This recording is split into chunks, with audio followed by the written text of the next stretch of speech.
Alors pourquoi vous me faites dire ça? Donc moi je vous dis, tout le monde se bat.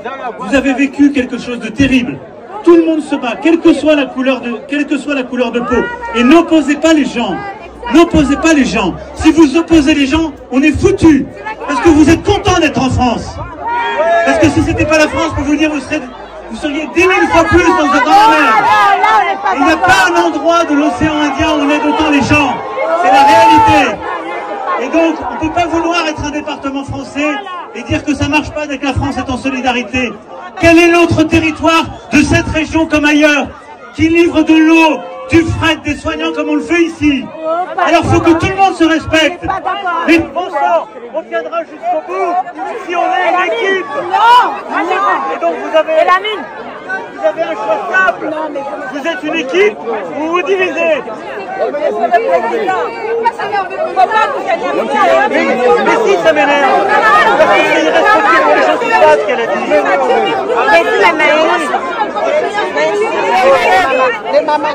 Et donc, il n'y a plus le micro, je vais crier plus fort. Juste, écoutez-moi.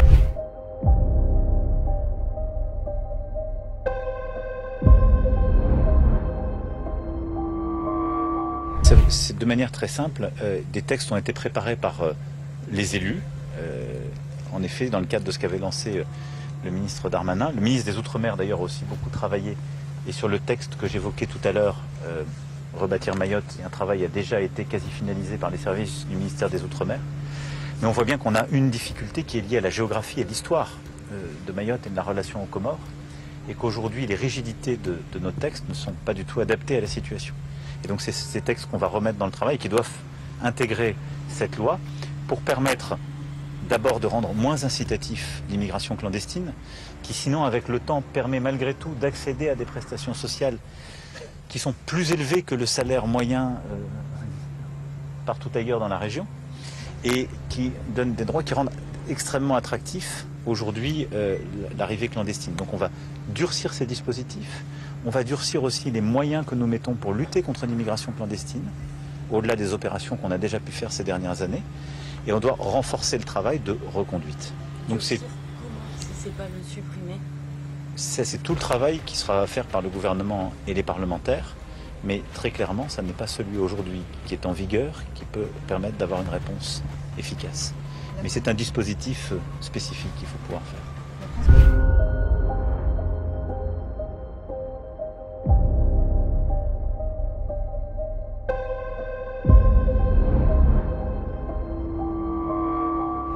Moi je viens de Ouangani, l'eau n'y est pas, il n'y a aucun service qui est là. Non mais c'est normal, au bout de 6 jours. Après 6 jours c'est normal. Vous trouvez que c'est normal ça? On ne sait même pas à combien.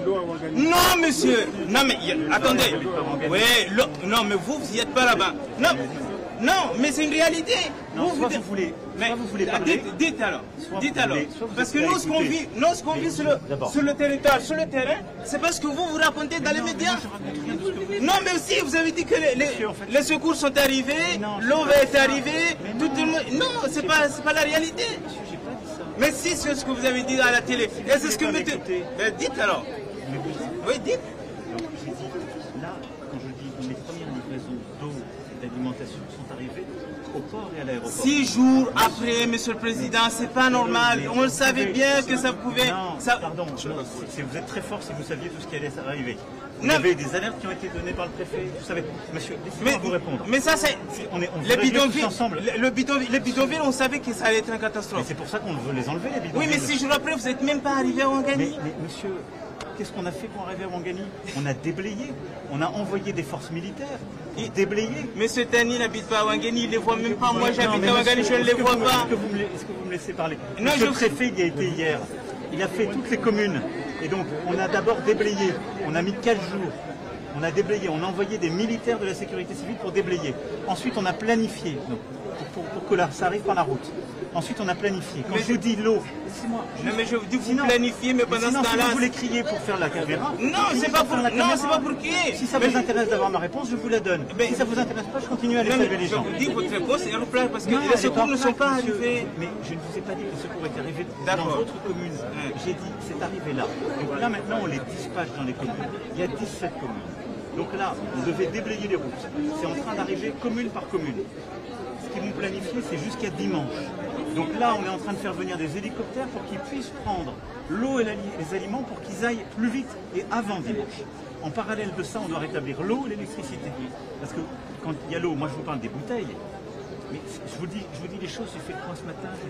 Mais vos services sont débordés, mais vous savez très bien. Mais non, ils ne sont pas débordés, ils essaient de s'organiser face à un cyclone historique, monsieur. Oui, oui, mais... Alors vous pouvez dire que tout va mal, mais vous réglerez aucun problème. Non, je ne dis pas que tout va mal, mais vous dites au contraire que tout va bien. Et moi, nous on vous dit, moi les secours ne sont pas arrivés chez moi. Mais je ne vous dis pas du tout que tout va bien. Et les secours, ils vont continuer à se déployer, il y a des tas d'endroits où ils sont pas encore. Mais je vous dis juste que 6 jours après la catastrophe, c'est pas normal. C'est pas entendable. La situation qu'on vit. Et en plus, il reste les écoles. Mais bien sûr, voilà, monsieur, ça c'est une autre histoire. Monsieur, vous êtes souvenir sympa. Non.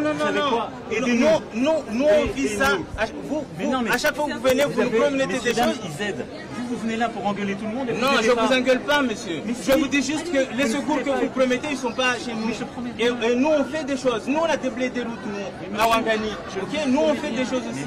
Je ne vous promets. Nous, on n'a pas besoin de promesses, on a besoin des actes. C'est-à-dire que les gens qui habitent chez nous ont besoin d'avoir tout de suite de l'eau. Je suis désolé. Non, mais c'est réalité. Oui, mais on sait. Mais nous, on est sur le terrain aussi. Nous, on est là aussi. Moi, je ne dis pas que nous, on n'est pas habitants. Nous, on est là aussi. Moi, ce que je dis, c'est que... On va saluer tout le monde. Ben oui, mais ça prend trop... avec les gens. Non, ça prend trop de temps. Continuez votre balade, mais je vous dis, ça prend trop de temps. Non, monsieur, je vous demande du respect pour tout le monde. Non. Pour les gens qui bossent, vous avez des gens qui n'ont pas dormi. Non, mais moi aussi, j'ai pas... Mais nous aussi, c'est pareil. Mais nous aussi, c'est pareil. Arrêtez juste de crier. Non, j'ai compris ça. Vous allez rien. Non, mais ce que vous dites, c'est que ce que vous dites, parmi les... Nous, on les voit pas. On les voit pas. C'est ça ce qu'on dit. 6 jours après, on doit voir des gens. On les voit pas, les aides. Non, on n'est pas en train. Moi, je suis pas en train d'engueuler ou de manquer de respect. Je vous dis juste. Non, je vous dis. Non, je dis ce que vous dites. C'est pas. Mais je vous ai déjà écouté à la radio. Je vous dis. Ce que vous.